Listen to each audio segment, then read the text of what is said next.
ang mga kwento ng pag-ibig, kwento ng buhay at kwento ng pag-asa dito sa Barangay Love Stories. Love Stories. Mapalad ang mga taong may sandigan sa buhay sa pamamagitan ng kanilang mga kapatid. Alam kasi nila na meron silang maaasahan sa oras ng kagipitan at kakampi kapag sinaktan sila ng mundo.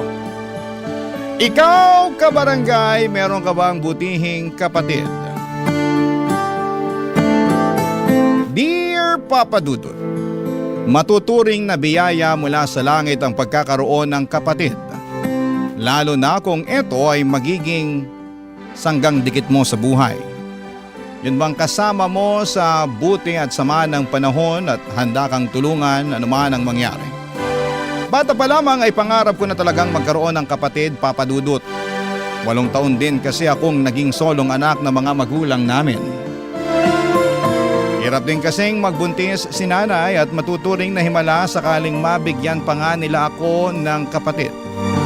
Pero mabuti ang Diyos. Dahil pinagkaloob nila ang katuparan ng kahilingan ko ng ampunin nila si Clark. Pero bago ko ipagpatuloy ang pagkukwento ay gusto ko munang magpakilala sa inyo at sa mga kabarangay natin. Ako nga pala si Jaymon, 34 years old at taga Silang Cavite. Sa kasalukuyan ay masasabi ko na masaya ako bagaman may kulang sa buhay ko. Paano nangyari yon? Siyempre kasama ko ang aking pamilya at silang rason kung bakit ako nagpapatuloy sa buhay. Ngunit ano nga ba ang kwento ng aming pamilya? Yan ang dahilan kung bakit napasulat ako sa programa ninyong Barangay Love Stories. Magsisimula ang lahat ng 23 anyos pa lamang ako at 15 anyos naman si Clark, Papa Dudut.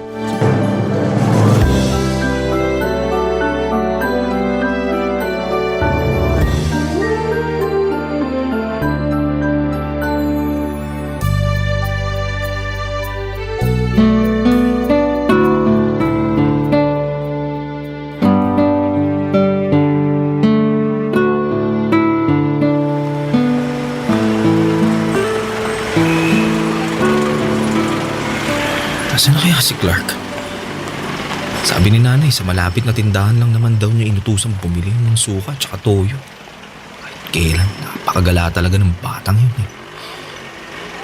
Wala na yun! Naku, nag-aaway ba yun? Naku, mga kabataan na to! Awatin niyo, dali! Hoy! Ano ba kayo awatin niyo? Akala niyo uurungan ko kayo porque marami kayo? Ha? Clark! Kuya! Tumayo ka nga dyan! Wala ka pala, Clark eh! Ano? Puro ka lang yabang! Sino puro yabang, ha? Uy, tumigil na nga kayo! Nagkakasakitan na kayo eh! Saka kayo ha? Gusto niyo ba ipabarangay ko kayo? Ang lalakas ng loob niyong pagtulungan ng kapatid ko eh. 3 kayo tapos mag-isa lang siya. Eh bakit? Kapatid niyo ang nauna! Inangasan kami! Pinagsasasabi mo kayo kaya nauna! Tumigil na sabi kayo! Magsiuwi na nga kayo, lakad na! Clark, Umuwi na tayo. Kanina ka pa hinahanap ni nanay. Lagot ka talaga dun.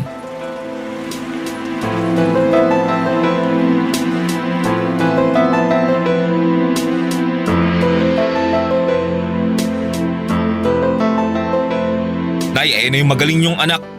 Naabutan ko lang naman na nakikipag-away. Siya lang mag-isa tapos 3 pa yung kalaban. Kaya ko naman sila kung hindi ka lang sana umiksena, kuya eh. Ano kaya? Kitang-kita ko, hinahalikan mo na nga yung semento pagdating ko eh. Clark naman! Ano bang naisip mo't nakipag-away ka pa? Tingnan mo nga yung itsura mo. May pasa ka sa labi, may gasgas ka sa kamay. Sigurado ka bang ayos ka lang? Eh, baka mamaya may bali ka pa, ha? Halika, ipapadoktor kita. Wag na, Nay. Ayos lang naman po ako. Mababaw lang naman mga sugat ko eh. Saka gagastos pa kayo. Inaalala ka lang naman ni nanay. Saka ako rin. Malay ba namin na tinitiis mo lang pala tapos may masakit na pala sa'yo? Ay, kuya naman eh. Ano ba kasing nangyari? Totoo ba na inangasa mo sila kaya kanila pinagsusuntok? Siyempre hindi. Sila kaya nauna, inaasar nila ako kaya pinatulan ko. Akala nila mananahimik lang ako sa isang tabi ha. Di ako ganun tao no. Pero sana nagtimpi ka pa rin. Lalo 3 sila, mag-isa ka lang. Di naman sa lahat ng pagkakataon, papairalin mo yung pikon mo. Di mo sila kailangan patulan. Paano na lang kung napuruhan ka, di ba? Tama ang kuya mo, Clark. Pinag-alala mo kami. Mabuti pa, gamutin ko na muna yan sugat mo, ha? Tapos pumunta tayo ngayon din sa ospital para ipa-check up ka. Nay naman wag na. Huwag ka na lang kumontra. Papadudot pinadoktor namin si Clark at buti na lamang dahil wala naman siyang baling buto sa kanyang katawan. Kaya nga napanatag kami ni nanay. Habang pauwi ay kontodo sermon ulit siya sa aking kapatid na napapailing na lamang dahil wala naman itong magawa. Kabaligtaran ko ng ugali ang kapatid kong si Clark, Papadudot. Mahiyain ako samantalang malakas naman ang loob niya. Mabibilang lamang sa mga daliri ko sa kamay ang mga taong pinagkakatiwalaan ko kumpara sa kanya, na halos kaibigan ang lahat. Madaldal din siya, tahimik lamang ako. Masipag akong mag-aral noong nasa edad niya pa lamang ako, ngunit may pagkabulakbol at hindi seryoso sa pag-aaral niya ang aking kapatid. Palaaway din talaga siya dahil mabilis mapikon. Sa kabila ng mga pagkakaiba namin ay mahal namin ni Clark ang isa't isa, Papadudot. Vocal ang kapatid ko sa pagsasabi niya na iniidolo niya ako sa maraming bagay. Tulad ng pagtugtog ng gitara. Galing sa pag-report sa klase namin noong sabay pa kaming nag-aaral. Pakikipagtalastasan at kahit na nga sa paglalaro ng chess. At minsan ko na ring sinabi sa kanya na hanga ako sa mga kakayahan niya. Na hindi ko nagagawa lalo na at nalilimitahan ako sa pagiging introvert ko, Papadudot. Noong nagtrabaho na ako ay nagsimula ng lumayo ang loob namin ni Clark sa isa't isa. Aaminin ko na naging abala na ako sa pagtatrabaho. Focus kasi ako sa pagpo-provide sa aming pamilya dahil gusto ko na pahintuin sa pagtitinda ang nanay namin. Kaya ni mag-usap kahit simpleng kumustahan ay hindi na po namin magawa ng kapatid ko dahil pag-uwi sa bahay ay kinakain ako ng matinding pagod. Tapos dumating sa buhay ko si Mary Grace. Katrabaho ko na nakamabutihan ko. At hindi po nagtagal ay niligawan ko nga't naging kasintahan, Papadudot.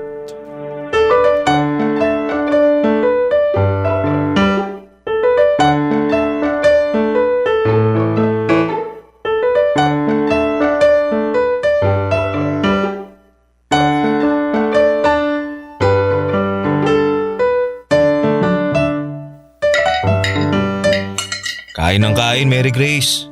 Sarap ang luto ng nanay ko. Oo nga eh.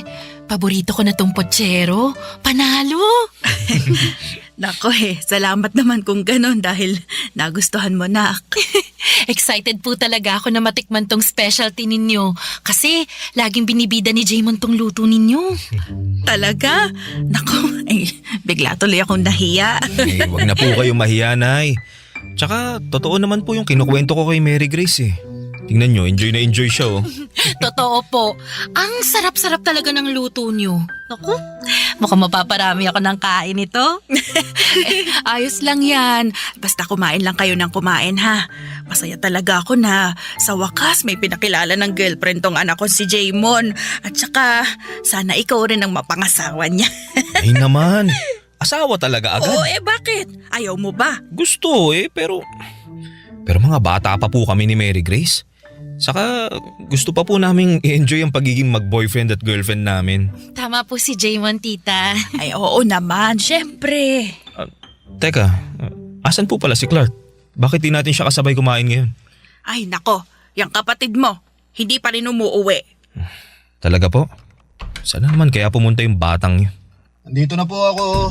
Oh, Clark, anak, mabuti naman ay naisipan mo pang umuwi. Uwi mo naman, Nay. Hindi pa naman hating gabi. Ha? Ano sabi mo? Hoy Clark, ba't mo sinasagot ng ganyan si nanay? Bakit, kuya? Pagagalitan mo rin ba ako? Napapansin ko parang pinagtutulungan niyo na ako ni nanay ah. Hindi naman yata patas yun. Dalawa kayo, mag-isa lang ako. Wala kaming ginagawang masama sa'yo ng kuya mo. Saka, saan ka ba nang galing? Bakit ngayon ka lang? Sa classmate ko, may ginawa kaming project. Talaga lang project? Kung ayaw mo maniwala, edi wag. Clark, ano ba? Ay, naku, pasensya ka na Mary Grace ha. Nakita mo pa tuloy paano kami mag-away. Pero hindi kami nag-aaway-away dito ha. Pinagsasabihan lang namin yung... May bisita pala kayo? Ay, oo nak, kaya pwede ba umayos ka? Sino ka naman ha? Hoy Clark, ba't ganyan ka magtanong? Hindi naman ikaw tinatanong ko kuya yung bisita. Hi, ako si Mary Grace. Girlfriend ako ng kuya mo. Girlfriend? Wow, may girlfriend ka na pala kuya tapos di mo man lang nakwento sa akin? Sa bagay, busy ka na nga pala sa ibang bagay. Sino na lang ba ako para pagkwentuhan mo, di ba? Clark naman. Kaya nga sinama ko rito sa bahay natin si Mary Grace para makilala niyo ni nanay. Nakilala ko na siya, ayos na yun. Buti pa matutulog na ako. Ano, hindi ka nakakain? Busog po ako, tsaka inaantok na ako eh. Naku Mary Grace, pasensya ka na talaga ha. Ganyan lang talaga yung ugali ng anak kong yun. Nako, wala naman pong kaso yun tite. Baka pagod lang talaga si Clark. Kaya mo, kakausapin ko na lang po si Clark bukas na.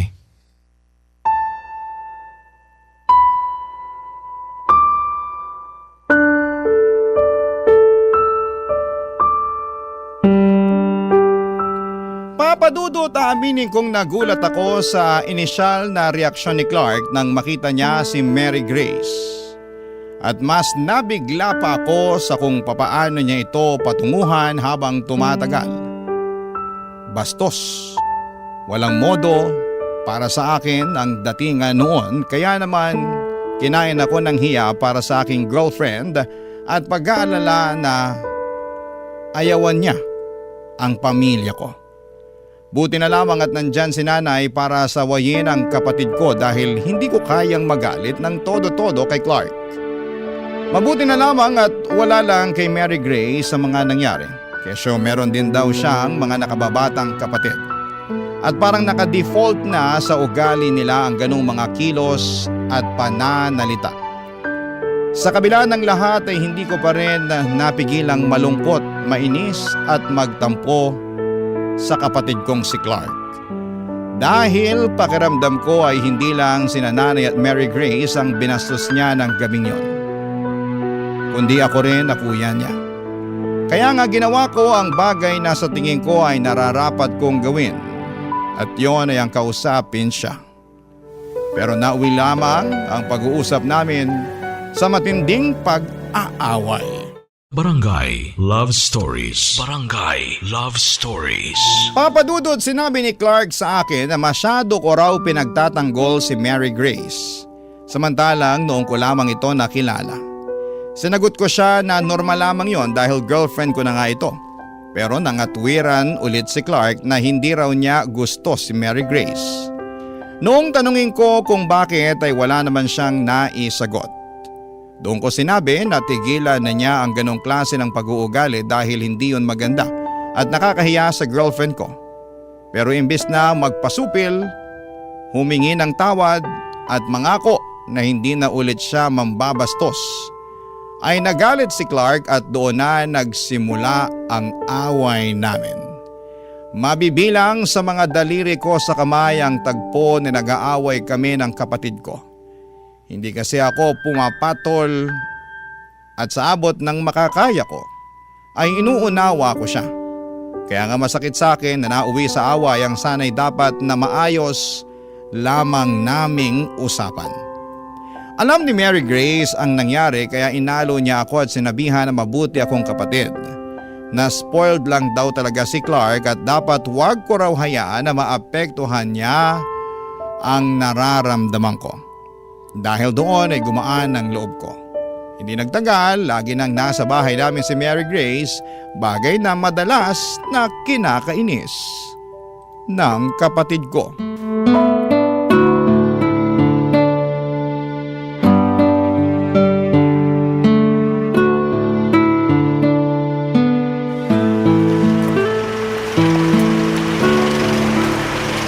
Tingin ko wala naman ako nakalimutan eh. May soft drinks, potato chips. Sigurado matutuwa nito si Mary Grace. Bakit ba kasi lagi kang nandito? Wala na ba kayong ibang tambayan ng kuya ko bukod dito sa bahay ha? Ano ba kasi masama na nandito ako? Kuya mo naman nagpapunta sa akin dito. Teka, si Clark at Mary Grace ba yun? Ano yung nangyayari sa kanila? Nag-aaway ba sila? Teka, buti pa, bilisan ko na nga ang lakad.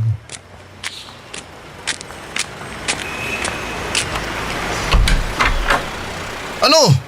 Sumagot ka, tinatanong kita eh. Uy, ano nangyayari dito? Buti naman dumating ka na, Jaymon. Bakit? May problema ba? Tsaka, ano yun? Nag-aaway ba kayo ni Clark? Hindi wala akong ginagawa dyan sa jowa mo, no? Anong wala? Kanina lang tinataasan mo ako ng boses. Jaymon, yung kapatid mo inaaway ako. Bakit daw ako nandito sa bahay ninyo? Totoo naman eh, palagi ka na lang nandito. Wala ka bang bahay? Ako nagpapunta kay Mary Grace dito sa bahay. Bakit ka ba nagagalit? Hindi ako galit, kuya. Nagtatanong lang ako. Kaya nga, bakit mo ba tinatanong? Wala naman kaming ginagawang masama. Di naman siguro kami nakakaabala sa'yo lagi kang wala sa bahay natin. Bigla-bigla ka na lang susulpot kung kailan mo gusto tapos magkakaganyan ka pa. Bakit? Bahay ko rin naman to ah. Ayaw nyo nga magsama ako ng barkado ko rito tapos ikaw, sama ng kung sino-sino? Hindi kung sino-sino lang si Mary Grace. Girlfriend ko siya, Clark. Tsaka, bakit ka ba nagkakaganyan, ha? Ano ba problema mo? Wala. Parang di naman yata tama yung ugali mo na yan. Kailan ba ako gumawa ng tama sa paningin nyo ni nanay ha? Lagi na lang masama tingin nyo sa akin eh. Buti pa makaalis na nga lang sa pamamahay na to. Teka, sandali lang. Bakit ba? Anong bakit ba malapit na maghapunan? Pauwi na yung sinanay, bumili lang ng ulam. Ka na umalis. Kakain na tayo maya-maya. Ayoko nang kumain wala na ako ng gana. Clark naman. Hayaan mo na lang siya. Masyadong maarte. Mary Grace. Totoo naman Narinig mo nga kung paano ka sagot-sagutin, no? Akala mo kung sinong kaya nang tumayo sa sarili niyang mga paa? Edi ikaw na magaling. Ako talaga. Ano ba? Manahimik na nga kayo. Huwag na kayong mag-away.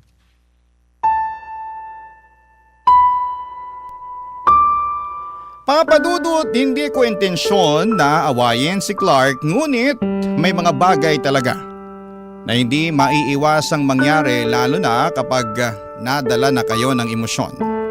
At yun ang dahilan kaya nauwi na naman sa matinding away ang pagsasaway ko lamang dapat kay Clark. Nagkasakitan kami ng loob mula sa mga salitang binitawan namin sa isa't isa. At aminin kong labag sa loob ko ang mga nasabi ko sa kanya. Dala lamang yon ng matinding galit dahil sa mga sinabi niya laban sa akin. Pero yon ang naging mitya kaya naglayas si Clark. Gustuhin ko man siyang hanapin ngunit hindi ko na ginawa yon dahil kinumbinsi ako ni Mary Grace na kapag hinanap ko raw ang kapatid ko, ibig sabihin ay nagpatalo ako sa kanya. Si nanay na lang ang naghanap kay Clark na hindi nagtagal ay napauwi rin naman niya.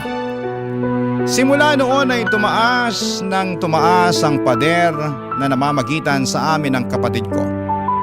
Lalong lumayo ang loob namin sa isa't isa hanggang sa tuluyan na akong nag-focus sa relasyon namin ni Mary Grace. Nabuntis ko siya, lumipat kami ng bahay at bumuo ng sarili naming pamilya makaraan ang 5 taon. Kaya lang, marami rin kaming pinagdaanan ni Mary Grace. Lalo na nung nawalan ako ng trabaho matapos akong magkasakit.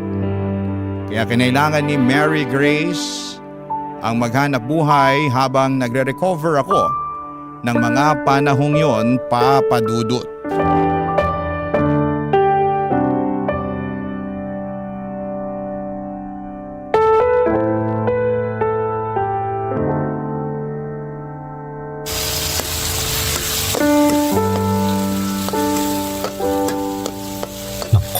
Sigurado, magugustuhan ni Mahal tong ulam na niluto ko.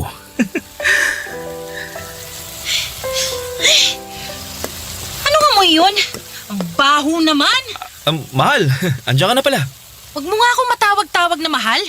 Pagod ako tapos nakakaamoy pa ako ng mabaho. Ay, ano ba yung niluluto mo? Ha? Ano? Adobong manok? Paborito mo? Bulok na manok ba yung ginamit mo? Ang baho, oh. Di mo ba naaamoy? Wala naman ako naaamoy na mabaho. So pinapalabas mo na sinungaling ako. Hindi naman sa ganun. Hindi raw, pero doon napapunta yung tono ng pananalita mo eh. Alam mo, ayokong kainin yung niluto mo. Mamaya may lason pa yan eh. At bakit naman magkakalason tong pagkain? Ewan ko, hindi ko alam. Baka naisipan mong, lasunin ako, ganon. Ano ka ba? Hindi ko magagawa ang bagay na yun. Aray! Bakit mo ba ako inampas ng bag mo? Aba, dapat lang. Subukan mo lang na gawin ang bagay na yun ha. Wala nang maghahanap buhay para sa pamilyang to. Wala na kayong panggastos at pangbili ng pagkain ng anak mo. Hindi ko nga magagawa yun. Tsaka, mahal kita. bakit kita lalasunin, di ba? Talaga? Mahal mo ko? Oo naman. Mahal kita. Kaya nga, pinagluto kita ng masarap oh. Kala ko, magugustuhan mo eh. Ang totoo, kumain na ako. Busog na ako. Ha? Bakit ka kumain? Di ba sabi ko kanina, bago ka pumasok sa trabaho, magluluto ako ng masarap? Inubos ko pa naman yung natitira kong pera pambili niyan. Tapos, teka, sino palang kasabay mong kumain? Sabihin mo, sino? Ay, bakit mo ba tinatanong? Ano ba pake mo, ha? Tsaka bawal na ba akong kumain? Sa nagugutom ako. Hindi naman, pero… Wala ka nang pakialam kung sinong kasabay kong kumain. Buti pa, ikaw na lang ang kumain niyang niluto mo. Amoy pa lang hindi na masarap eh. Pipilit mo pang masarap. Mary Grace naman. Buti pa, matutulog na ako, Jaymon. Pagod sabi ako eh. Sa pamaga pa ako bukas sa trabaho. Mary Grace, teka lang. Bakit ba kasi? Ngayon na nga lang tayo nagkita Ano bang pinagsasabi mo ngayon lang tayo nagkita? Magkasama tayo sa bahay, di ba? Oo, pero ngayon lang tayo nag-usap.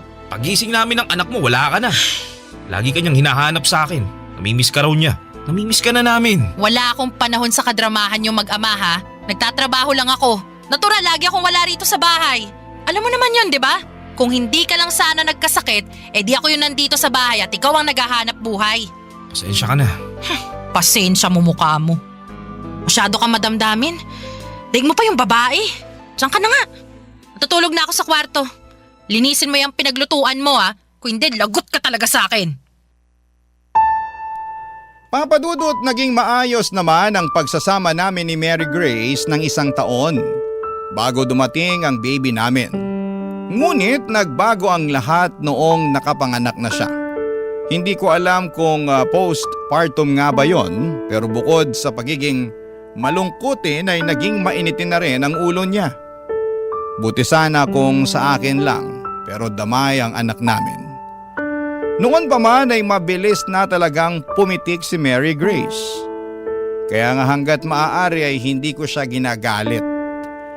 Tawagin niyo na akong under desaya, pero kung pwede ko naman siyang unawain ay ginagawa ko.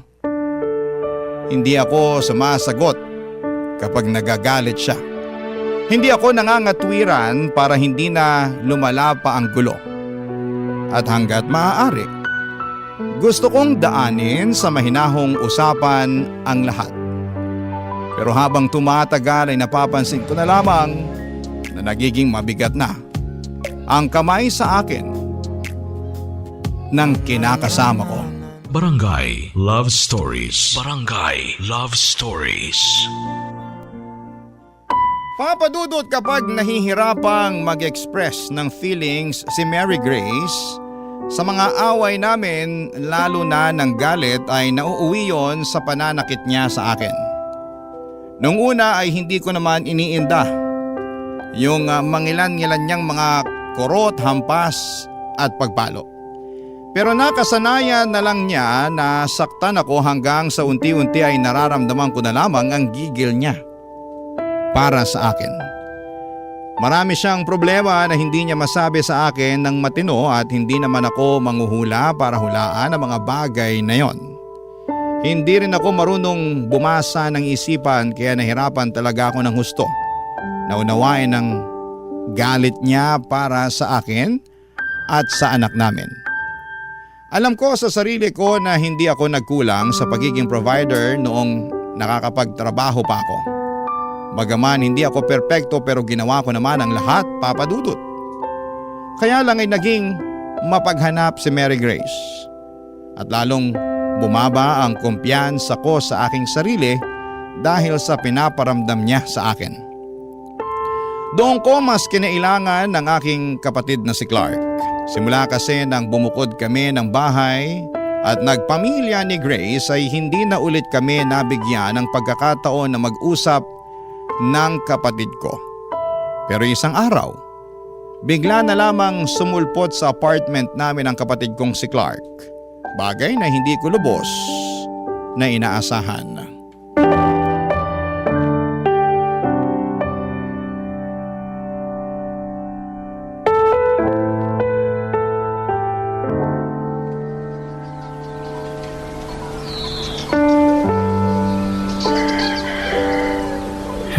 Buti naman at binisita mo ako rito sa inuupahan namin, Clark.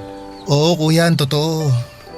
Matagal na dapat kitang pinuntahan kaso nahihiya ako sa'yo eh. Nahihiya saan? Sa lahat-lahat. Lalo na hindi na rin naman tayo close katulad nung dati, nung mga bata pa tayo.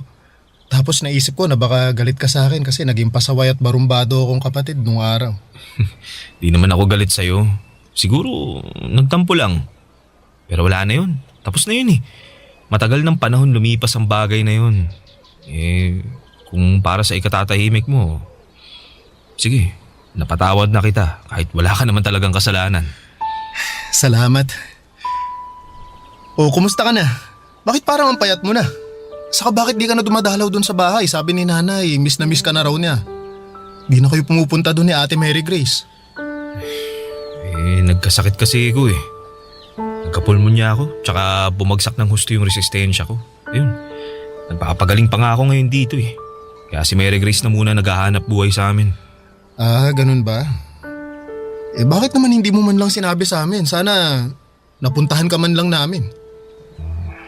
Ayaw ni Mary Grace eh. Ano paano ayaw?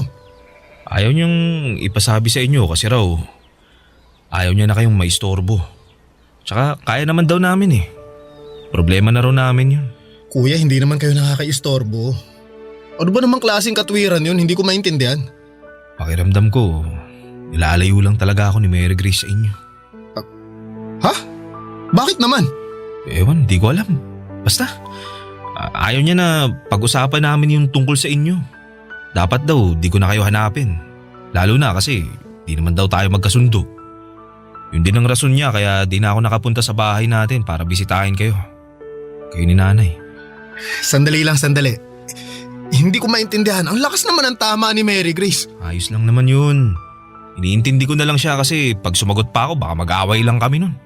Tapos pagsalitaan niya pa ako ng masasakit at isumbat na di ako nagtatrabaho at siya naghahanap buhay. O di kaya baka masaktan niya pa ako. Masaktan? Teka lang kuya. Anong ibig mong sabihin? Sinasaktan ka ba niya? Ha? Hindi. Wala. Hindi niya ako sinasaktan. Kuya, narinig ko yung sinabi mo. Gusto ko lang kumpirmahin. Hindi nga, Clark. Ayos lang ako. Ayos lang. Mabait si Mary Grace. Di niya ako sinasaktan. Di ako naniniwala sa'yo eh. Ayan! Ha? Yung nasa braso mo, ano yan? Kurot ba yan? Kurot yan eh. Bakas ng kuko yan oh. Si Mary Grace ba gumawa niyan? Naku, hindi. Hindi siya gumawa nito. Itong pasa sa kamay mo. Pati ang, ano yan? Sugat ba yan? Kuya, hiwa ba yan ng kutsilyo? Saan? Ayan, sa kabila mong braso. Ano? Kuya, sinasaktan ka nga nung baliw na babaeng yun. Shhh! Uy! Kamaingay! Huwag mo nang tawagin baliw si Mary Grace. Mamaya marinig ka nun, lagot tayo.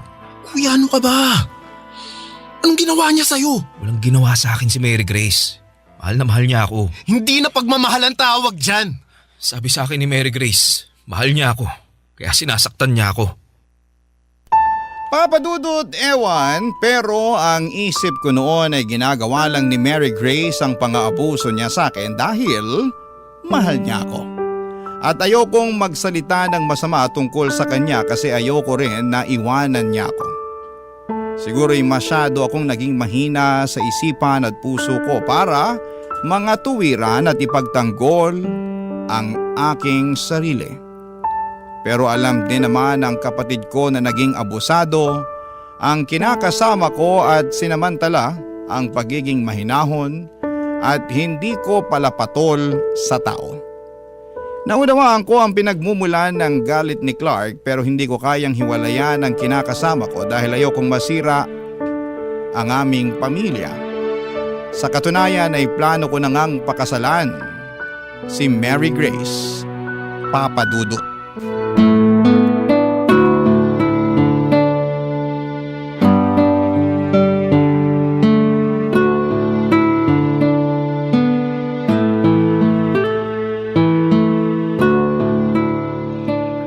Mary Grace, will you marry me?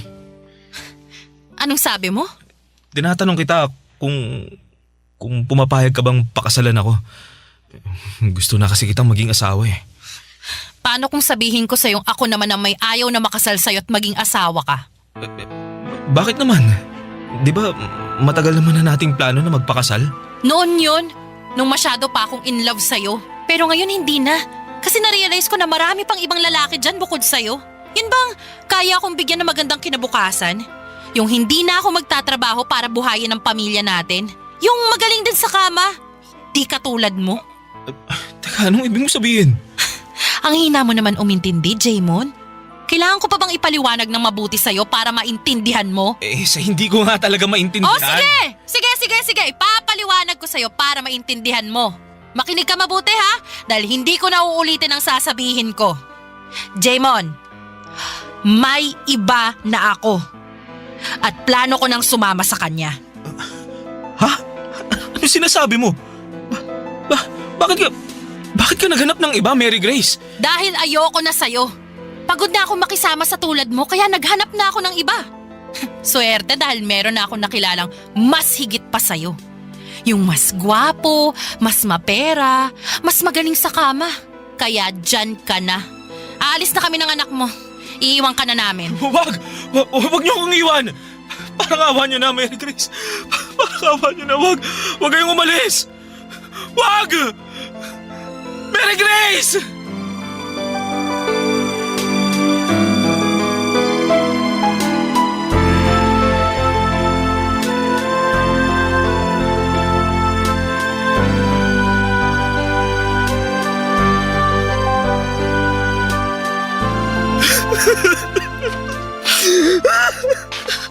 Diyos ko na. Jaymon! Anak ko! Nay, buti po pumunta kayo. Oo, kuya. Pumunta kami ni nanay kasi nakwento ko sa kanya yung ginagawa sa'yo nun ni Mary Grace. Asan na ba yung babaeng yun para masabunutan ko? Sobra siya sa ginawa niya sa'yo! Wala na po, Nay. Wala na po sila ng anak ko. Umalis na po sila, iniwan na po nila ako.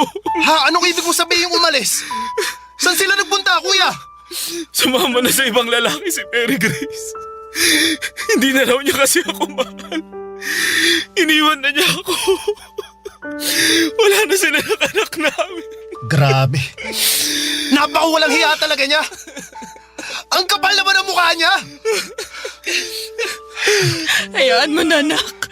Andito naman kami ng kapatid mo eh. Hindi ka namin iiwan mag-isa. Kasama mo kami, ha? Magkakasama na ulit tayo.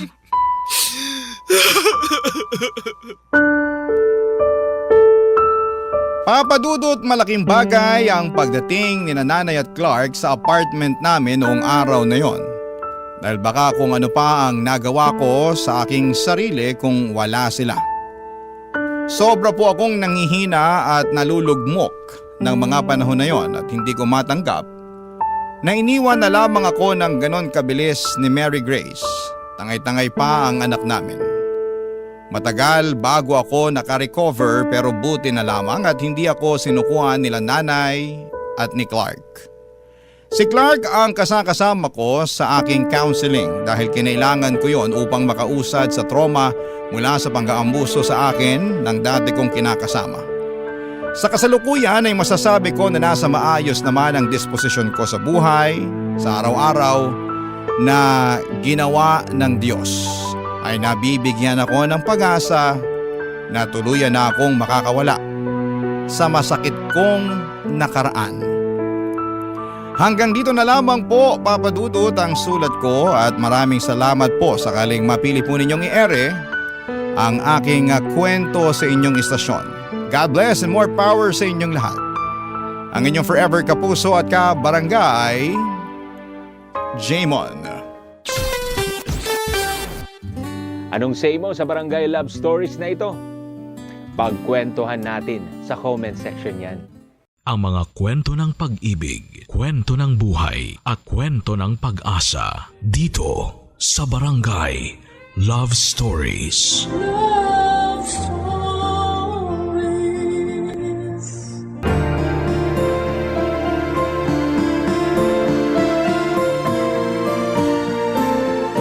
Sa buhay, dumarating talaga tayo sa punto na kailangan nating magkaroon ng matatag na puso at matalas na isip upang pangatawanan ang gusto nating maging. Hindi man natin agad-agad makikita ang resulta ng mga pagsasakripisyo natin ay lagi pa rin may nangyayari at meron pa ring nagbabago. Ikaw, kabarangay, anong handa mong gawin para sa ikabubuti ng iyong sarili? Dear Papa Dudut, naranasan niyo na bang maging aberya o dahilan ng pagkaantala ng isang sitwasyon?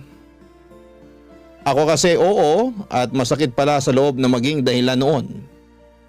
Akala ko noong una ay ayos lamang. Kumbaga sa isip ko, mga kaibigan ko naman sila. Kaya naiintindihan nila ako. Pero sa huli ay hindi rin nangyari yon, Papa Dudut. Ang una kong naramdaman ay galit at matinding pagtatampo. Lalo at kilala akong ma-pride at mataas ang tingin sa sarili. Pero bago ko ituloy ang kwento ko ay gusto ko munang bumati ng isang mapagpalang tanghali sa inyong lahat. Matagal na akong avid listener ng programa ninyong Barangay Love Stories. Lagi kong inaabangan ang mga uploaded stories ninyo online at isang araw ay nag-decide akong magpadala ng email sa inyong istasyon. Tawagin niyo na lamang po ako sa pangalang Colette. Nagtatrabaho sa Pasig bilang finance staff at nasa 32 years old na ako. Kaka-birthday ko lamang nitong January 1 kasabay ng bagong taon. Sa kasalukuyan ay nasa journey ako ng healing at weight loss. Malaking factor kasi ang mga pinagdadaanan ko sa nakaraan. Kaya lumobo ang timbang ko at pumalo ng lagpas na sa 100 kilo sa edad ko pa lamang na 30 years old.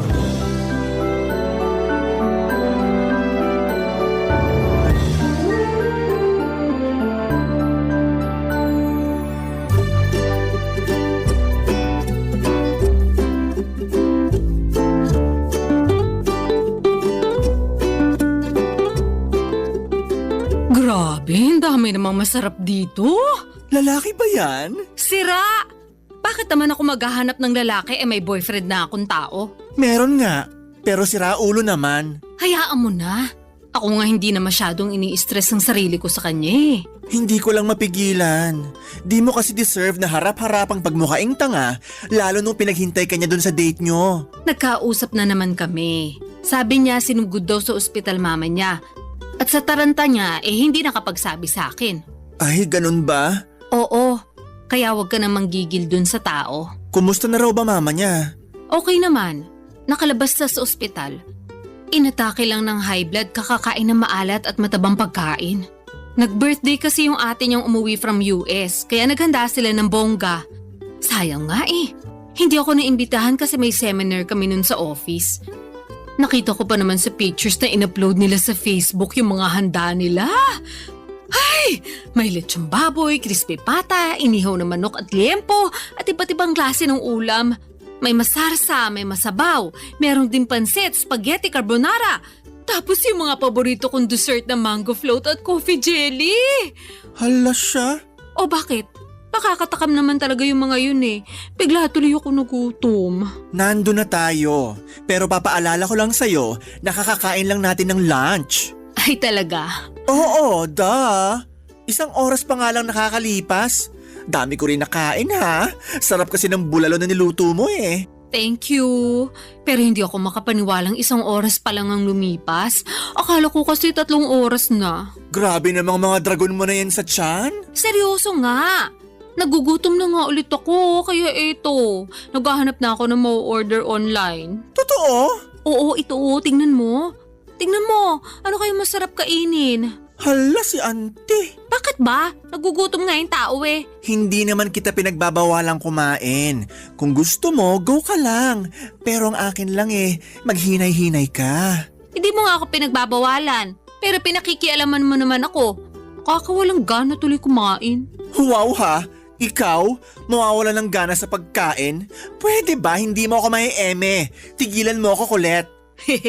Kilalang kilala mo na talaga ako. Aba syempre, para na tayong magkapatid. Kaya nga bilang nakakatanda mong ate, pinagsasabihan kitang ayus-ayusin mo yung pagkain mo. Lalo na yung mga kinakain mo. Pansin ko kasi marami ka na namang instant noodles sa cabinet. Tapos puro processed food yung nasa freezer mo. Marami ka rin soft drinks at junk food. Nag-grocery ka ba? Oo, kahapon lang. Lumagpas nga ako sa budget ko kasi marami akong kinuwang hindi naman kasama sa listahan ko. Nakaka-tempt naman kasi. Pero okay lang naman.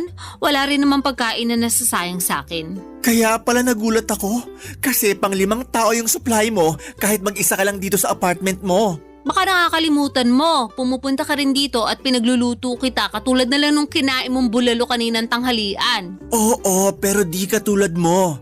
Para lang akong pusa kumain. Kape-kape lang sa umaga, wala pang asukal. Tapos half rice lang sa tanghali at dasal na lang sa gabi. Ang boring naman ang buhay mo. Hindi kaya boring yun, no? Ikaw lang nagsasabi niyan. Basta, for me, boring yon. Kung ako siguro nasa sitwasyon mo, baka nategi na ako. Ay, ang OA naman? Tegi talaga agad? Oo. Sa bilis ko magutom, hindi ko kaya magdasal na lang sa gabi. May lang naman yung dasal. Pero alam mo namang di na ako nagdi-dinner, di ba? Oo. Tamang water na lang ako. Kasi bakit pa ako kakain? Gabi na rin naman. Hindi na ako magugutom noon dahil tulog na ako. Buti ka pa hindi nagugutom. Ako kasi kahit tulog, mas nananaig yung kalam ng sikmura kahit kumain naman ako ng pagkarami-rami bago matulog. So, no choice. Babangon talaga ako para mag-midnight snack. Grabe naman yung kahit kumain ng pagkarami-rami. Buti hindi ka binabangungot. Hindi naman ako naniniwala dun. At saka, mas babangungutin lang ako pag hinayaan ko magutom ako. Ay, iba rin. Kaya mabuti pa, tulungan mo na lang ako mamili ng masarap na merienda. Pasa ko dyan. Ako nga lang, di ba? Ako lang ang kakain, wag ka na. Papadudot bata pa lamang ay tabain ako. Ako yung tipo na mahanginan lamang tumataba na. Malakas din kasi akong kumain at aaminin ko ng pagkain ang naging takbuhan ko kapag stress ako sa personal kong buhay at sa trabaho. Katulad na nga lang noong nasa bingit ng alanganin ng relationship ko sa aking long-time boyfriend. Bukod sa pinsan kong si Percy ay wala akong masyadong ka-close sa mga kaopisina ko. Kaya wala rin akong mapagkwentuhan sa kanila. Para sa akin ay malaki ang tutulong ng pagkain upang gumaan ang nararamdaman ko. Nagsimula ang hilig ko sa pagkain at minsan ko pangang binansagan ang sarili ko na certified foodie. Pangarap kong matikman ang lahat ng pagkain sa mundo. Meron akong obsession sa pagkain na nagsimula noong bata ako kung saan ay pribilehiyo sa akin ang makakain ng masarap lalo na at mahirap lamang kami. Maaga pang namatay ang nanay ko at nung nagkaroon ulit ng kinakasama ang tatay, nuknukan naman ang kadamutan sa pagkain ng madrasta kong yon. Sa kanya ko naranasang magutuman kaya ang ginagawa ko ay nagtatago ako ng pagkain at palihim na kinakain yon. Sa pagpapatuloy ng hindi maayos na relasyon ko sa aking boyfriend, itinuong ko sa pagkain ng lahat ng sama ng loob at hinanakit ko sa mga pagkukulang niya sa akin. Kaya nga makalipas lamang ng halos 2 linggo, nadagdagan ng 5 kilo ang timbang ko. Pumalo na ako noon sa 115 kilogram.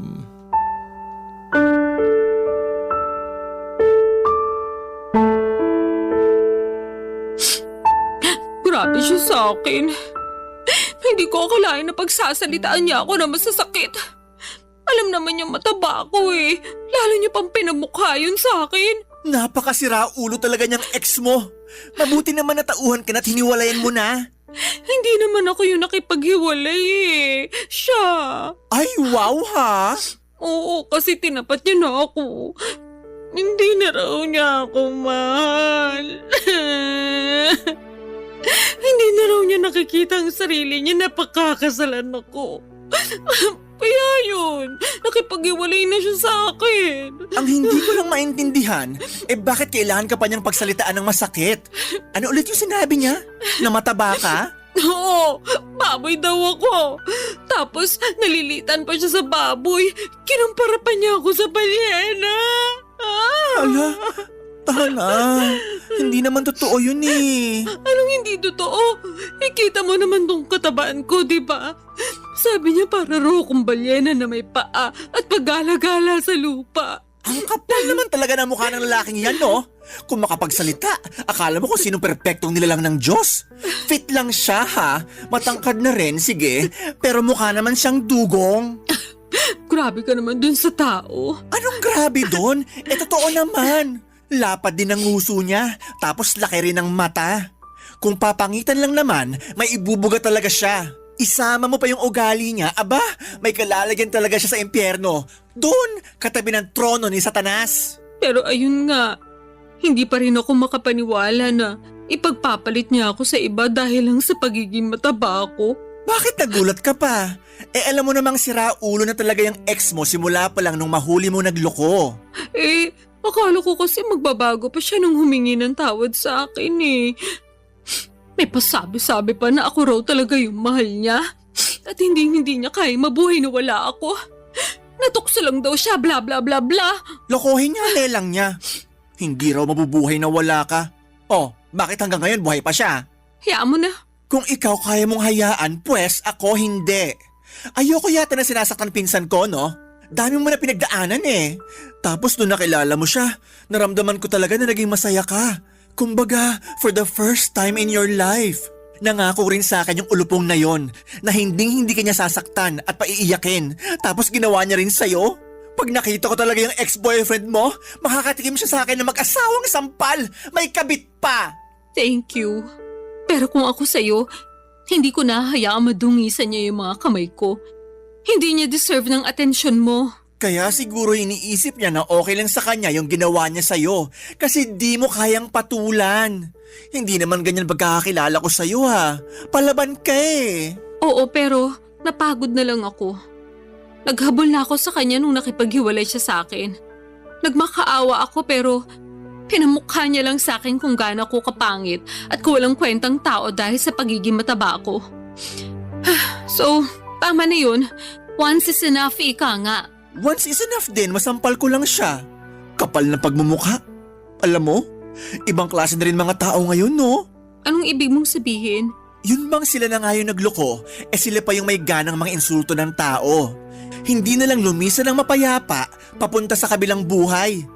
Dami pa sinasabi. Mema naman. Anong mema? Mema sabi, ganon. Kainis eh. Sa bagay, totoo rin naman. Pero, totoo rin naman na mataba ako. Na-stress nga ako lalo kasi nadagdagan pa ng 5 kilo yung timbang ko. Yun lang, pero di naman totoo na wala ka ng kwenta dahil lang sa timbang mo. Sa bagay. Kaya nga mema lang yung ex mo. Ay, sipahin ko talaga yan eh. Ay nako, hindi ko talaga mapigilan magalit. Nakakairita. Tama na. Sige ka, baka sa sobrang galit mo dyan atakihin ka na lang bigla sa puso. Grabe ka naman sa atakihin sa puso. Kasi kita ko na yung mga ugat mo sa mata oh. Ako'y natatakot para sa'yo. OA ka rin talaga eh. Mabuti pa, o-order na lang ako ng makakain natin. Ha? Gutom ka na naman? Oo, nakakapagod palang umiyak tapos sa maling tao pa. Kaya ayun, ginutom ako. Dahil dyan, kakain ako.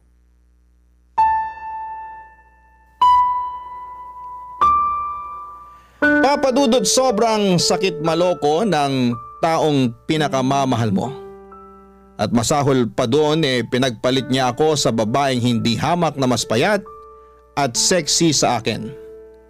Laking insulto noon sa pagkatao ko gayong hindi naman ako payat at sexy noong nakilala niya. Pero aminado naman ako na hindi pa ako kasing bigat ng timbang ko ng mga panahong hiniwalayan niya ako. Siguro napabayaan ko rin talaga ang aking sarili. Pero kung iisipin, nagsimula lang naman yun noong nanlamig at nagloko siya. Dahil sa nangyari, lalo kong itinuon sa pagkain ang sakit na nararamdaman ko ng mga panahong yon. Sinabi ko kay Percy na kaya ko ang sarili ko dahil nga kilala niya rin naman akong matapang. Totoo naman na matapang ako at palaban. Marami na akong masasakit na pangyayari sa buhay na nalagpasan ng mag-isa. At malaki ang utang na loob ko sa pagkain dahil napapagaan nito ang buhay ko kahit na napapabigat naman ito ang aking timbang. Barangay Love Stories. Barangay Love Stories. Papadudot sinabi ko sa sarili ko na hindi na ako magmamakaawa sa ex-boyfriend ko na balikan niya ako. Sapat na yung isang beses, sobra na kung susundan ko pa ang pagpapakatanga ko. Napakaraming lalaki sa mundo at hindi lang naman siya ang huling lalaki na makikilala ko at dahil nga punong-puno ako ng tiwala at kumpiyansa sa sarili na wala akong dapat baguhin sa pagkatao ko dahil ex ko naman ang nagloko. Hindi ko pinakinggan ang sinabi sa akin ni Percy na magdahan-dahan sa pagkain dahil baka lalong madagdagan ang timbang ko. Alam ko naman na concern lamang siya sa kapakanan ko at hindi yon sa pinagbabawalan niya akong kumain. Besides, pera ko naman ang ginagastos ko, pambili ng cravings ko. Pero ayos na ayos lang naman ako ng panahon na yon. Dahil nga break na kami ng dati kong karelasyon. Nagkaroon na ako ng maraming oras para pagtuunan ng pansin ang ibang aspeto ng buhay ko. Tulad na lamang ng paggala kasama ang aking mga college kabarkada.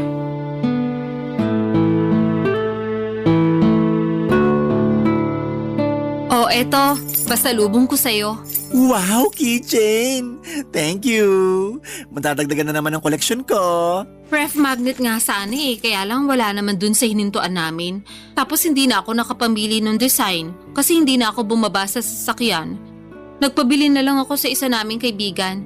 Hayaan mo, sa susunod, ref magnet na ang ibibigay ko sa'yo. Okay na yon. Thank you ulit. Welcome! So, ano pa? Anong ano pa? Pasalubong ko? May dala ko dun pagkain, kainin mo. Ayoko, busog pa ako. Tsaka di naman yun yung tinatanong ko eh. Ano nga uli yun? Nakalimutan ko na kasi. Di ba nagpapakwento ko sa'yo bago mo inabot sa akin tong pasalubong mong keychain? Ay oo, kaya lang, nasa na nga ba tayo sa pinag-uusapan natin? Ay nako, nasa 30 ka pa lang pero ulyanin ka na. Sabihin mo na lang kaya, kaysa inaano mo pa ako. Inaano ka dyan? Wala akong ginagawa sa'yo no? Ay, bahala ka na nga dyan. Eme lang, ikaw naman, di ka na mabiro. Kilala mo ko, hindi talaga ako mabibiro.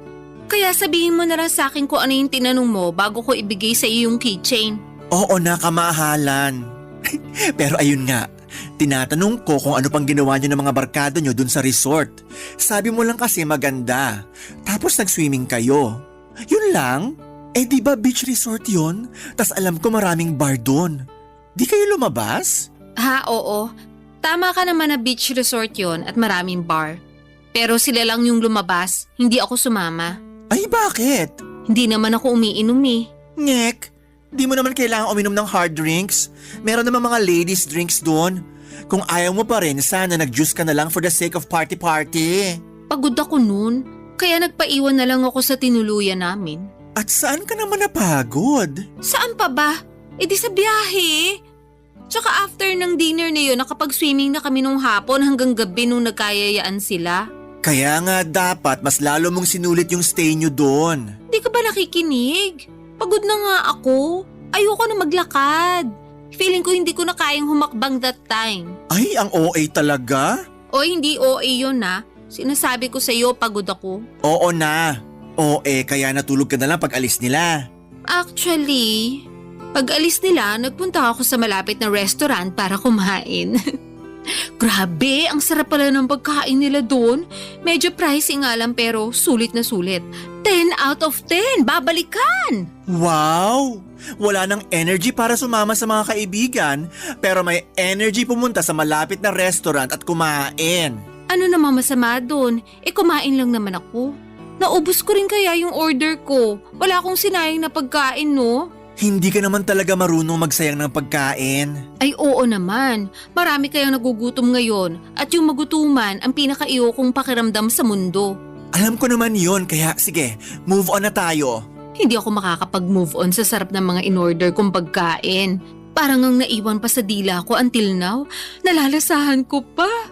Baka naman di ka lang nag-toothbrush ha? Napakabaliw mo talaga. Eme lang. Oh, ano pa? Anong ano pa? Kinabukasan, ano pang ginawa nyo? Wala naman. Swimming lang ulit pero sa beach na kami nun. Wow, nakakamiss din mag-beach. Sakto lang. Kasi nilamig na ako agad kaya umahon na ako. Tapos nag-sunbathing ako since tirik naman yung araw. Then may dumaan na naglalako ng ice cream na avocado flavor. Ayun, napabili tuloy ako. Wow, ibang klase. Nilamig, tapos nag-ice cream. Oo, alam mo naman paborito ko yung avocado, diba? So, hindi ko matanggihan. Naka-4 na apa nga ako. Uy, buti hindi sumamachan mo. Hindi naman. Bakit? Grabe naman yung 4. Tiba-tiba si Manong sa'yo for sure. Hayaan mo na. Basta ako nag-enjoy sa ice cream ko. Parang wala ka namang ibang ginawa doon kundi kumain. Actually, tama ka. Kumain lang ako ng kumain. Ang susarap kasi ng mga pagkain doon. Tsaka naisip ko, hindi naman kami lagi nandun Kaya dapat sulitin ko na. Papadudot, masaya talaga ako na makasama sa out of town at beach trip namin ng mga college friends ko. Matagal na rin kasi nila akong niyayaya kaya lang ay nasa circle namin yung guy na palaging pinagseselosa ng ex-boyfriend ko noon. Nakwento ko kasi sa kanya na naging crush ako noong kaibigan kong yon pero hindi ko naman ito tipo. Binasted ko pa nga noong nagtapat saktong graduation namin. At matagal na yon, bago pa kami nagkakilala ng ex ko. Pero patuloy pa rin niyang pinagseselosan yon hanggang sa pinag-awayan na namin ang pagsama ko sa mga gala ng barkada ko. Hindi nagtagal ay nagka-jowa rin naman ang kaibigan namin yon at nauna pa ngang kinasal sa amin. Pero patuloy pa rin siyang pinagseselosan ng boyfriend ko kaya ako na mismo ang umiwas sa mga yaya ng barkada ko. Nagtampo pa nga sila sa akin pero pinaliwanag ko naman ang panig ko, papadudot. Sa huli nauunawaan naman nila at narespeto ang kahilingan ko. At dahil nga wala naman akong kaklose sa mga kaopisina ko ay hindi rin ako nakakagala o nakakalabas. Masasabi ko na malaking bagay sa healing journey ko ang mga travel namin. Pangarap ko rin kasing makarating sa iba't ibang panig ng Pilipinas, lalo na at kumikita na ako ng pera at wala pa naman akong sariling pamilya. Kaso aminado ako, na sa tuwing gumagala kami mabilis akong mapagod at hapuin. Kahit nga ilang minutong paglalakad hinihingal na ako. Kaya mas gusto ko na lamang na magstay sa hotel at kumain. Bagay na sa tingin ko ay unti-unting kinainisan sa akin ng mga barkada ko. Kaya nga kinuwento ko yon kay Percy at ang solusyon niya ay simulan ko na raw ang Oplan Balik Alindog program. Bilang unang hakbang ay nag-enroll ako sa gym kung saan ay matagal na siyang miyembro, papadudot.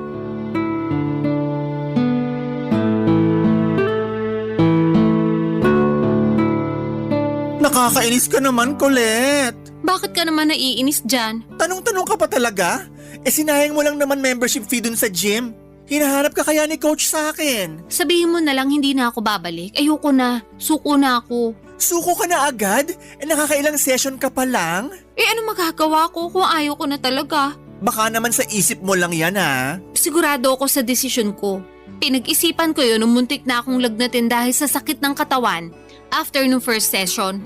Grabe kaya pakaramdam ko nun. Kulang na lang magpa-ospital ako Sobra naman yung magpa-ospital.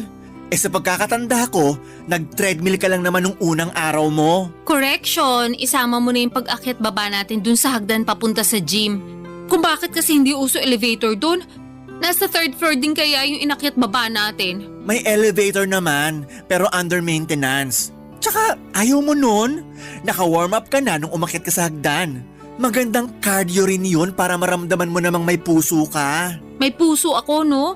Ramdam na ramdam ko sa tuwing kinikilig ko kung tikman yung bagong pagkain sa menu. Yan, dyan ka magaling sa pagkain. Ano namang masama doon? May batas ba na nagbabawal akong kumain? Walang batas at hindi masama. Bakit kasi ganyan ang tono mo? Para mo na rin sinabing wala akong karapatang kumain. Hindi naman ganyan punto ko. Ang akin lang, nagpatulong ka sa akin para makapagbawas ng timbang, di ba? Kesyo dami mo nang nararamdaman sa katawan mo at gusto mo namang makasabay sa trip ng mga kaibigan mo. So ako naman, sige, tinulungan kita. Pero bago yon, tinanong muna kita kung talagang desidido ka na magbawas ng timbang. Sabi mo, oo. Kaya nga nag-enroll tayo sa gym, di ba?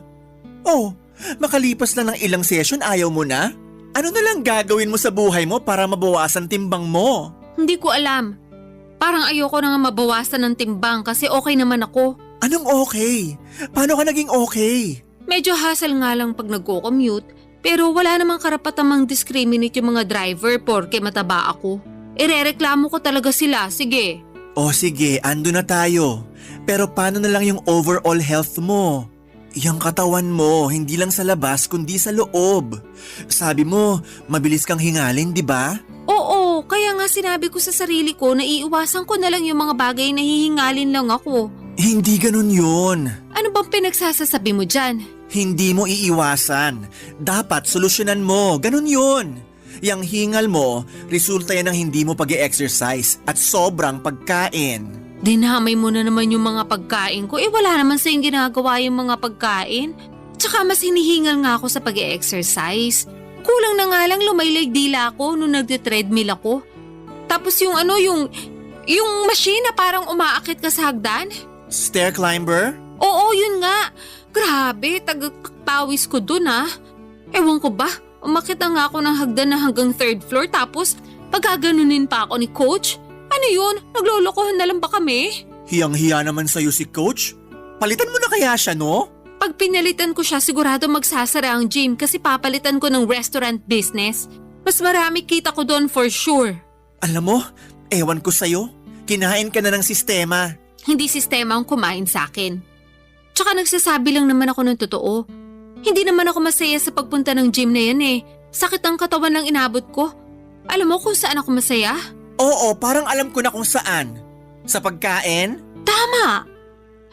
Ay, pag kumakain ako, parang nakalutang sa alapaapa mga paa ko. Lalo na syempre kapag masarap yung kinakain ko. Tsaka mas nai-enjoy ko yun, mas nagiging masaya ako. Delusional ka lang. Akala ko ba walang masama sa pagkain? Wala nga.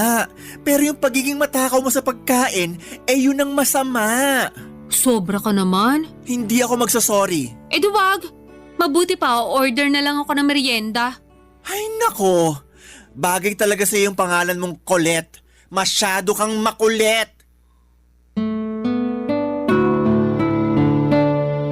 Sa totoo lang, Papa Dudut, mabibilang sa daliri ko sa kamay kung ilang beses lamang akong pumunta sa gym na pina-enrollan sa akin ni Percy. 1, 2 o 3 lang yata, tapos ay ayoko na. Totoo naman na sayang yung pera na binayad ko sa membership fee, pero hindi na lamang ako nang hinayang doon dahil ayoko na. Suko na ako. Unang session pa lamang namin ay sobrang sakit na ng katawan ko. Halos hindi na ako makakilos na para bang akala ko ay mamamatay na ako ng mga panahong yon. Pero dahil sinabi ng pinsan ko na normal lang naman daw yon, nagpatuloy pa ako ng ilang session pa. Kaya lang ay hindi ko talaga kaya, Papa Dudut. Ako pa naman yung klase ng tao na hindi nagtitiis kapag nasasaktan na. Well, siguro ay nagawa kong tiisin yung pagiging unfaithful sa akin ng damukol kong ex-boyfriend. Pero pinangako ko sa aking sarili na yun na ang huling bagay na titiisin ko. Kaya kahit naiinis sa akin si Percy dahil sa hindi ko pagiging desidido na magpapayat ay wala na akong pakialam pa. Dahil doon ay natuon ulit ang atensyon ko sa labis na pagkain upang mabawasan ang aking stress. Barangay Love Stories. Barangay Love Stories. Papadudot, mabilis na lumipas ang 3 buwan mula sa dati kong timbang na 115 kilo ay pumalo na ako sa 150 kilograms. Sobrang taba ko na at ang bigat-bigat na ng katawan ko. Dagdag pa yung palagiang pagsama ng aking pakiramdam. May mga araw na ayoko nang bumangon sa higaan para pumasok sa trabaho dahil nakakapagod mag-asikaso. Bukod doon ay nahihirapan din ako mag-commute dahil sa timbang ko. Kita ko na rin sa salamin na lumolobo talaga ako ng husto. Lumaki ang mga braso ko at hita at nadagdagan ng isang layer ang bilbil ko sa tiyan at sa leeg ko. Umumbok din ang aking mukha at hindi ko na makita dahil sa dagdag na taba ng aking leeg. Doon na ako nagsimulang ma-frustrate habang binabalikan sa isipan ko kung ano-anong klaseng pagkain ang kinain ko noong nakaraang 3 buwan. Na-realize ko na sobrang daming carbohydrates, maalat at matatamis na pagkain ng walang pasubali kong nilantakan. Malala kapag magkaka-period na ako dahil nandun yung magkikrave talaga ako sa iba't ibang unhealthy food and drinks. Tapos nung isang beses ay hindi ako dinatna ng menstruation ko. Akala ko'y delay lang pero dahil praning ako ay nagpakonsulta na ako sa isang OB gynecologist. Doon ko napag-alaman na may PCOS ako o Polycystic Ovarian Syndrome. Bilateral din. Ibig sabihin po nun ay 2 ovary ko ang merong cyst na nakakaapekto sa aking hormones. Bukod doon ay lumabas sa laboratory exam ko na may type 2 diabetes din ako. Dahil sa mga sakit ko ay lalo akong na-frustrate. At imbes na gawin ng payo sa akin ng mga doktor na magbawas ng timbang ay kabaliktaran noon ang ginawa ko. Mas lalo akong nagpakalango sa pagkain, papadudot.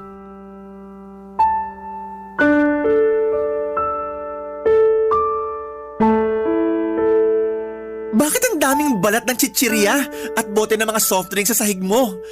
Pati dun sa kusina, meron ka pang iniinit na ewan ko kung ano sa microwave. Ano ba yun ha? Ah, yun ba? Tirang spaghetti yun. Ilang araw na sa ref ko kaya ininit ko na. Yun lang trip kong kainin ngayon eh. Pwede bang makisuyo? Pakikuha pagtapos ng initin. Hirap na kasi akong tumayo eh. Akala ko ba wala kang ganang kumain dahil may sakit ka? Kaya nga ako pumunta rito sa apartment mo kahit na naiinis pa rin ako sa'yo. Thank you. Pero naisip ko ayoko magpatalo sa sakit ko, kaya kakain pa rin ako. Kinain mo rin ba yung lahat-lahat ng mga chichirya na yan? Tsaka ikaw din uminom ng mga soft drinks na yan? Oo, wala naman akong kasama dito eh. Ako lang. Kulit naman. Ano? Sisermonan mo na naman ako kasi kumain ako ng unhealthy food. O sige, kung hindi ako kakain, baka lalo ako magkasakit niyan. Yang mga pagkain na kinakain mo, yung dahilan kaya ka nagkakasakit. Pero sa mga pagkain na yan lang naman ako nagiging masaya. At least kapag kumakain ako, nabubusog ako. At saka yung mga pagkain na yan hindi nang iiwan. Hindi katulad ng mga barkada ko. Ayaw na nila akong isama sa mga gala nila. Ha? Bakit daw? Kasi pabigat lang daw ako. Literal ha? Tapos aberya. KJ din daw ako at mareklamo lalo na sa mga gusto nilang gawin at puntahan. Kasalanan ko ba yun? Mabilis ako mapagod. Tapos baka hindi paligtas sa akin yung mga trip nilang gawin. Alam naman nilang mataba ako. Pinipilit ka ba nilang gawin yung mga ayaw mo? Hindi naman. Pero ramdam ko yung disappointment nila sa akin. May isa pa nga na nagsabi na sana hindi na lang ako sumama kung magstay lang din daw ako sa hotel. Sobra naman. Pero totoo rin naman Nakakapanghinayang naman talaga. Lalo bihira lang kayo pumunta dun sa lugar. Kaya dapat sulitin nyo na. Sinusulit ko naman kaya nga kinakain ko lahat ng pwede kong kainin. Kaya lang hindi nila yun maintindihan. Palibhasa, hindi sila ang nasa posisyon ko. Alam mo, gusto kitang kampihan kasi pinsan kita. Pero may point din naman yung mga barkada mo. Siguro nga mas mabuti pa na hindi ka na nila isama kaysa naman ganun palagi yung tingin nila sa'yo. Yun bang pabigat tsaka aberya? Kasi masakit din naman sa part mo yun. Pero yun nga, di ko rin sila masisisi. Hindi mo ba talaga nakikita na dapat may baguhin ka rin sa sarili mo? Di na muna para sa iba. Kahit sa sarili mo na lang. Alam ko namang meron pero hindi ko alam kung paano mag-uumpisa. At saka natatakot ako na baka huli na ang lahat lalo na meron na akong nararamdaman sa katawan ko. Nakapagpa-check up ka na ba? Oo, sa OB-gynecologist at saka sa endocrinologist. May PCOS ako at saka type 2 diabetes. Mataas din ang creatinine ko at saka blood pressure. Santissima! Bata-bata mo ba pero napakarami mo ng sakit. Kaya nga eh, Kailan ka pa ba nagpa-check up? last week lang. Bakit ngayon mo lang sinabi sa akin? Nahihiya ako sa iyo eh. At saka natatakot ako na baka sabihin mo kasalanan ko rin naman kaya nangyari sa akin to. Naaalala ko kasi na sinabi mo masama ang pagiging matakaw. Oo, pero kailangan mo nang makakaramay. Lalo na sa sitwasyon mong yan. Okay lang naman ako. Karamay ko naman yung mga pagkain. Alam mo, hindi tama yan. Baka lalo ka lang mapasama sa ginagawa mong yan eh. Tsaka di ka naman pinagbabawalang kumain. Pero sana piliin mo naman yung mga pagkain na papapasukin mo sa katawan mo. Nahihirapan ako. Hindi ko alam kung paano ko magsisimula. Pakiramdam ko pag hindi ako nakakakain ng mga pagkain kinasanayan ko, mamamatay ako. Alam mo ba yung pakiramdam na yun? Ang hirap. Hirap na ako mag-control. Mas gusto ko nalang mamatay para matapos na itong mga nararamdaman ko. Gaga, alam mo namang hindi yan ang solusyon, di ba? Huwag ka munang mamatay. Marami pa tayong lugar na pupuntahan pag gumaling ka na. Please lang, huwag ganyan ang isipin mo. Ewan ko, nawawala na ako ng pag-asa na magbabago pa ang buhay ko. Papadudot mga bata pa lamang ay close na kami ni Percy.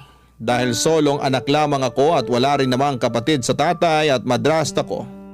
Ang pinsang kong yon ang tumatayong nakatatandang kapatid sa akin. Hindi naman nagkakalayo ang edad namin, 2 taon lang ang tanda niya. Marami na kaming pinagsamahan at malaki talaga ang naitutulong niya sa buhay ko. Lalo na sa pag-encourage sa akin na magbawas ng timbang. Kaya nga kahit sinesermonan niya ako ng mga panahong yon ay thankful pa rin ako sa kanya dahil mas nauunawaan ko ang mga pagkukulang ko. Hindi lang sa ibang tao kundi lalong-lalo na sa aking sarili. Matapos ang pag-uusap namin yon ni Percy ay nagbalik tanaw ako sa aking nakaraan. Bumalik ako sa mga panahong nagsimula akong magkaroon ng unhealthy relationship sa pagkain. Alam ko kasi na walang kasalanan ng mga kinakain ko sa kondisyon ko dahil ako mismo ang nawala ng kontrol. Pero naniniwala din ako na hindi pa naman huli ang lahat lalo na kung desidido akong magbagong buhay. Kaya nga noong 2024 lang ay pinatapos ko muna lahat ng mga handaan bago ko pangatawanan ang New Year's resolution kong magpapayat ng tuluyan. Bilang unang hakbang, nagbawas ako ng kinakain lalo na yung unhealthy katulad ng junk food, soft drinks at sugary treats. Sobrang hirap. Lalo na at umabot na ako sa puntong naglalaway ako, makakita lamang ako ng mga paborito kong pagkain. Pero sa tulong ni Percy at ng aking dietitian ay kinaya ko naman. Sunod kong binawasan ay ang mga consumption food ng carbohydrates. Ang mga halimbawa noon ay kanin, tinapay at mga pasta. Pero hindi ko naman kagad inalis sa sistema ko lalo na at meron akong mga sakit. Bukod doon ay nag-invest din ako ng treadmill. Ginagamit ko lang naman yon pag maulan. Pero pag hindi naman ay sinasamahan ako ng pinsang kong maglakad-lakad sa gabi. Nagbabadminton at volleyball din kami, pampapawis. Kaya sa loob ng 2 buwan, nabawasan na ang timbang ko ng halos 10 kilo.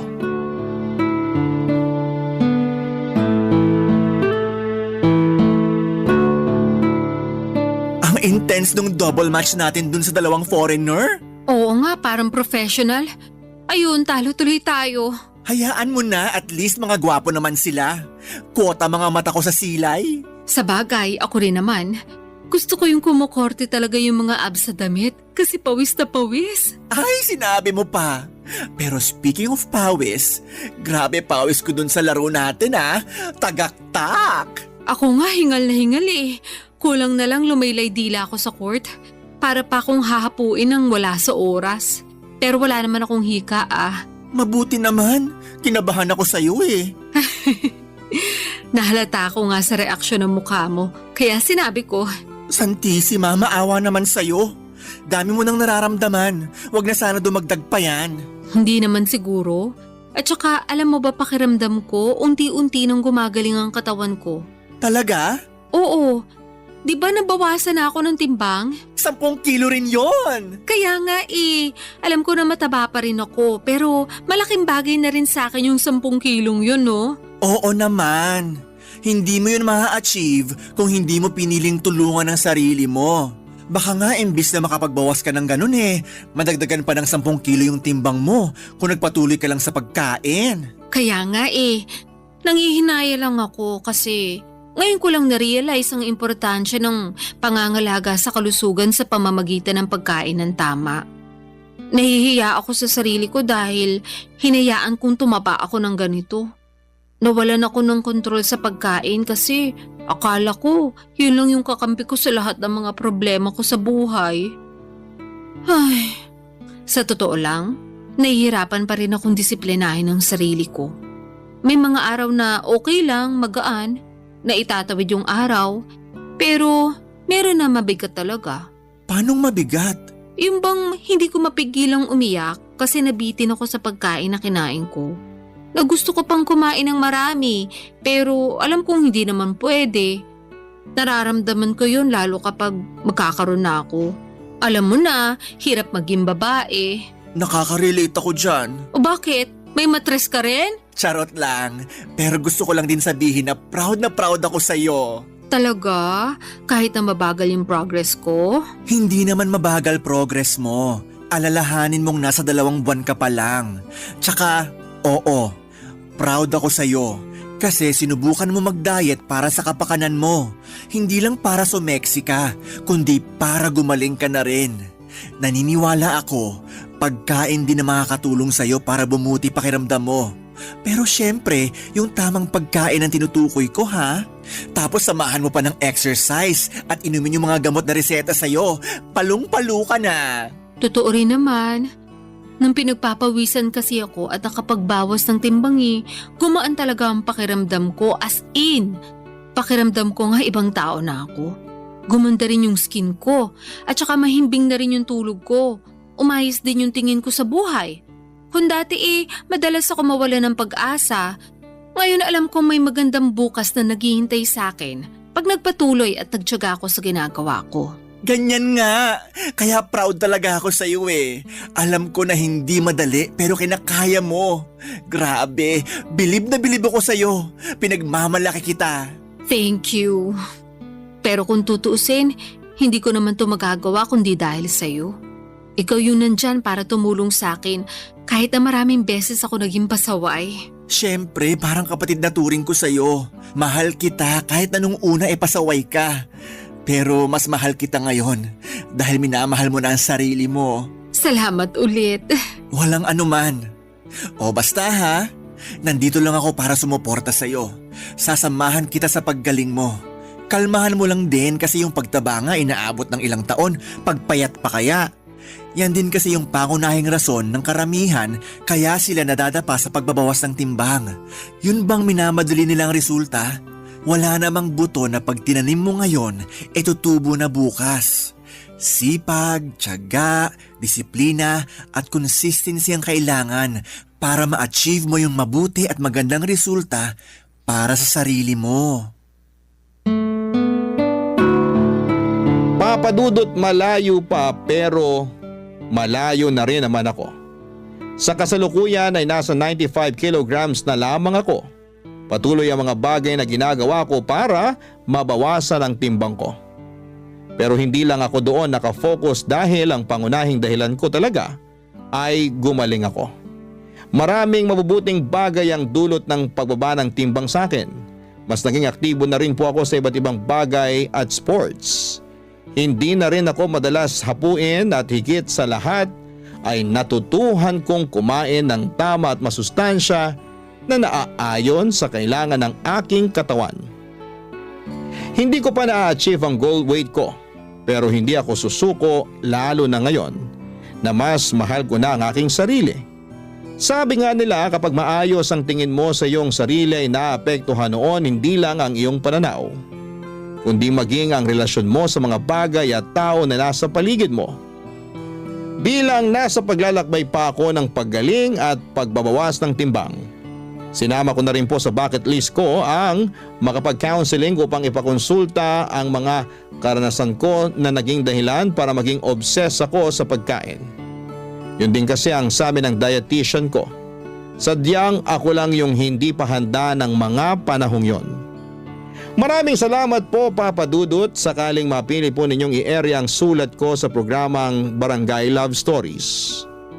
Malaking bagay na makapagbigay ako ng inspirasyon sa ating mga kabarangay. Susulat ako ulit para mag-update sa latest kong timbang at kung sakali na makahanap na rin po ako ng panibagong pag-ibig. God bless po sa inyong istasyon and more power pa. Ang inyong forever kapuso at kabarangay, Colette. Barangay Love Stories. Barangay Love Stories. Anong say mo sa Barangay Love Stories na ito? Pagkwentuhan natin sa comment section yan. Nagustuhan ng iyong napakinggan? Ituloy yan via live stream sa www.gmanetwork.com/radio. In Mega Manila, 97.1. Forever.